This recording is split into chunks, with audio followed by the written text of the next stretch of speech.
오후장 주도 섹터 바로 이야기를 좀 나눠보겠습니다. 자, 오늘 주도 섹터 사실 찾기 쉽지는 않았는데요. 일단 첫 번째 주도 섹터부터 한번 열어보겠습니다. 재건 쪽 한번 보도록 하겠습니다. 자, 이제 러시아와 우크라이나의 휴전 마라톤이 끝이 나면서 재건 시장이 오픈됐다라는 이야기가 시장에 들려옵니다. 일단은 팩트 체크부터 하고 가야 될 것 같아요. 워낙 이제 많은 말이 뒤집히고 있기 네네. 때문에 실제로 이제 종전이 확정된 건가요? 아직까지는 뭐 확정이라고 볼 수는 없고요. 일단 이제 뭐 쉽게 말하면은 이제 이야기 쉽게 말하면 조건부 합의라고 좀 볼 수가 있는 부분들이죠. 일부 이제 에너지 시설에 대한 부분들의 타격을 좀 취소를 하고 좀 임시 휴전에 일단은 좀 들어갔던 부분들인데 이게 사실 이제 휴전이라는 부분들이 우리가 이제 트럼프 정권이 집권을 하고 나서 어떻게 보면 좀 가장 먼저 또 해볼 수 있는 숙제 중에 하나가 또 재건 쪽 사업 쪽이었다 보니까 그러니까 휴전에 대한 부분들이 시간차 좀 빠르게 좀 진행이 될 줄 알았던 거죠. 근데 일단은 지금 어떻게 해서든 방향성은 잡고 있는 상황은 맞는데 생각보다 이제 시간적인 부분들이 딜레이가 되고 있는 상황이다 보니까 실질적으로 이제 우크라이나 재건 관련주들의 수급이 일단 이어지고는 있지만 좀 강한 추세 흐름들이 지금은 좀 멈춰 있는 모습들이 좀 많이 연출이 되고 있는 상황이거든요. 일단 이제 그럴 수밖에 없는 게 사실상 지금 뭐 우크라이나나 미국 입장에서는 휴전을 하려고는 계속 합니다.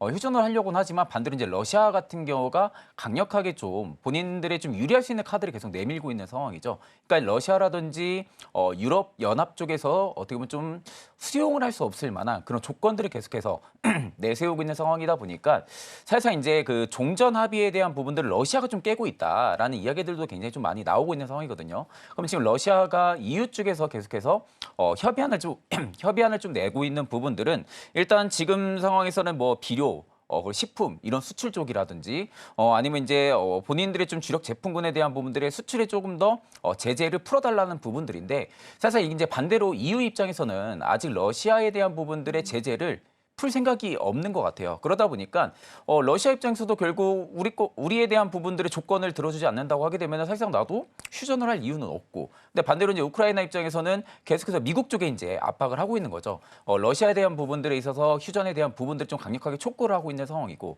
그러니까 결국엔 지금은 러시아의 마음을 어떻게 돌릴 수 있냐가 가장 좀 중요한 부분들이에요. 만약에 이제 러시아가 식품이나 비료 쪽에 대한 부분들 수출 통제를 유럽에서 만약에 풀어준다라고 하게 되면은 반대로 국내 기업들의 입장에서도 러시아에 대한 부분들의 수출길이 다시 열리는 상황이기 때문에 수출 모멘텀이 또 붙을 수 있는 기업들도 굉장히 좀 많죠. 그러니까 반사수혜도 받을 수 있는 기업들이 많지만 사실 이제 현 시국에서 바라볼 때는 이 종전에 대한 부분들이 계속해서 딜레이가 되고 있는 상황이다 보니까 아직까지 재건주들이 좀 뚜렷한 방향성은 좀 안 나오는 것 같습니다.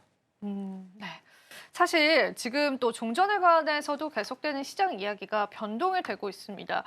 말씀해 주신 것처럼 이제 유럽 연합 측에서는 러시아를 100% 신뢰할 수 없다라는 이야기를 하고 있는 상황이고요. 그리고 우크라이나 같은 경우에는 일단 지금 에너지 시설에 관해서 30일간 공격을 중단하기로 합의하긴 했지만은 또 오늘 들려온 소식으로는 북한이 러시아에 또 3천 명의 추가 파병을 이뤄냈다라고 합니다. 이런 또 상황들을 봤을 때 과연 종전을 할 마음이 있을까라는 그런 시선들도 좀 나오더라고요. 그래서 우리가 이 휴전에 관해서 그리고 종전에 관해서 아직까지는 확답을 드릴 수 없는 상황인 건 맞는 것 같습니다. 그래도 일부 이제 잠정적인 합의에 들어간 것으로 보여지고 있고 이 와중에 또 유럽 쪽은 국방비를 계속 올리는 모습까지도 확인이 되는데 사실 재건 관련한 섹터 군들이 지금까지도 많은 상승이 나와주긴 했지만 확실히 가려면은 보다 확정적인 뉴스가 필요하지 않을까 싶은데 네네. 그런 거는 이제 당분간 나오기 힘들까요, 본부장님? 그러니까 사실 이제 러시아 입장에서는 손해를 볼 이유도 없는 거죠. 사실상 어떻게 보면은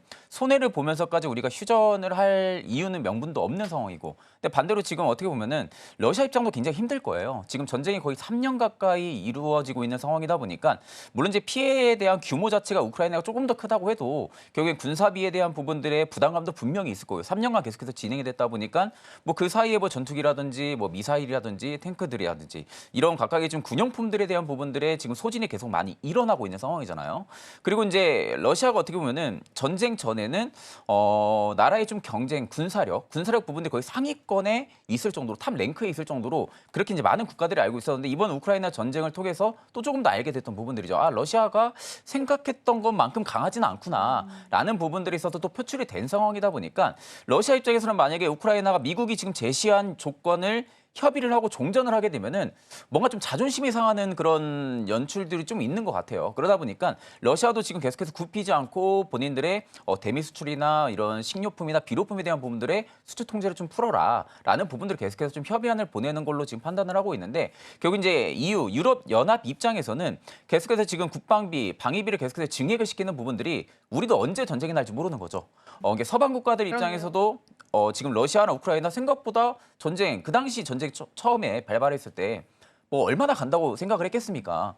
근데 지금 무려 3년 가까이가 지금 전쟁이 됐다 보니까 서방 국가들 입장에서도 우리도 언제든 전쟁에 대한 부분들이 위협적인 부분들을 또 봐줄 수가 있는 그런 상황들이 또 조성이 되고 있고 또 트럼프 정부에서도 지금 계속해서 관세에 대한 부분들의 위협적인 그런 모션들이 좀 나와주고 있다 보니까 계속해서 이제 군사 방위비에 대한 부분들이 증액에 대한 이야기도 좀 나오는 것 같습니다. 다만 이제 지금 상황에서 놓고 볼 때는 갑자기 뭐 휴전을 했다라고 보기는 다소 어렵고요. 그런 이슈가 나오기에는 어렵다고 보고 있고 일단 EU와 러시아 간의 이런 합의적인 측면 부분들이 어떻게 좀 이어나가는지 이 여부를 일단 관찰을 해야 되고요. 만약에 이 상태로 계속 유지가 된다라고 하게 되면은 아마 러시아 입장에서도 바로 뭐 종전을 오케이는 하지는 않을 것 같아요. 오케이는 하지는 않겠지만 아마 이렇게 좀 조건부 합의에 대한 부분들이 계속 유지가 된다고 해도 우리가 이제 투자를 하는 입장에서 바라볼 때는 매력도가 떨어질 수밖에 없는 거죠. 왜냐하면 이제 재건주도 같은 경우 지금 당장 실적에 대한 부분들의 베이스가 받쳐져 있는 상황들이 아니고 재건에 대한 부분들의 사업이 본격화가 되고 프로젝트가 본격화가 돼야만이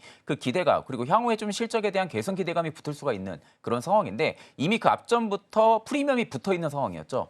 어차피 종전을 할 거라는 그런 기대감들이나 실적이 앞으로 좋아질 거라는 그런 기대감들이 지금 각 기업 단위 지금 대부분 프리미엄이 붙어 있던 상황이다 보니까 이게 계속해서 딜레이가 되면 딜레이가 될수록 국내 기업들 입장에서는 투자 매력도 좀 떨어질 수밖에 없을 수도 있습니다. 그렇기 때문에 일단 재건 쪽에 지금 투자를 진행하시는 분들 같은 경우는 그렇다고 지금 뭐 손실 보고 매도를 할 그런 시기도 아닌 것 같아요. 이게 이제 우리가 예상치 못하게 어떻게 또 휴전에 대한 부분들이 또 완화가 돼가지고 긍정적으로 바로 또 갈 수도 있는 부분들이고 아니면 지금 상황에서는 더욱더 악화되기보다는 계속해서 좀 유지가 되면서 긍정적으로 갈 그런 스탠스적인 움직임들이 나올 가능성이 높기 때문에 저는 뭐 지금 당장은 일단은 보유하는 의견이 맞다고 보고 있는 상황입니다.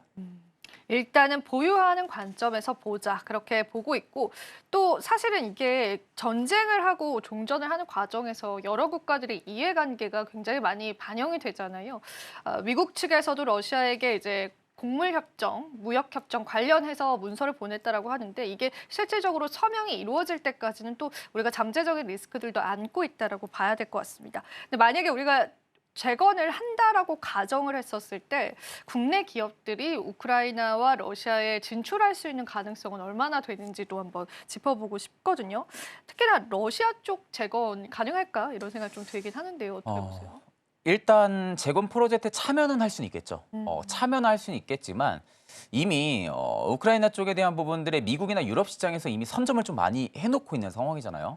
이미 선점을 좀 많이 해놓고 있는 상황에서 우리나라 기업들 같은 경우 지금 뭐 정부에 대한 지원도 생각보다 좀 많은 상황들도 아직 아닌 상황이고 거기에 또 가격 경쟁력 문제도 일단은 있는 상황이다 보니까 상대적으로 지금 국내 대형 기업들이 재건 쪽에 대한 부분들의 단독적인 프로젝트를 지금 수주를 따기에는 어려운 국면은 분명히 맞습니다.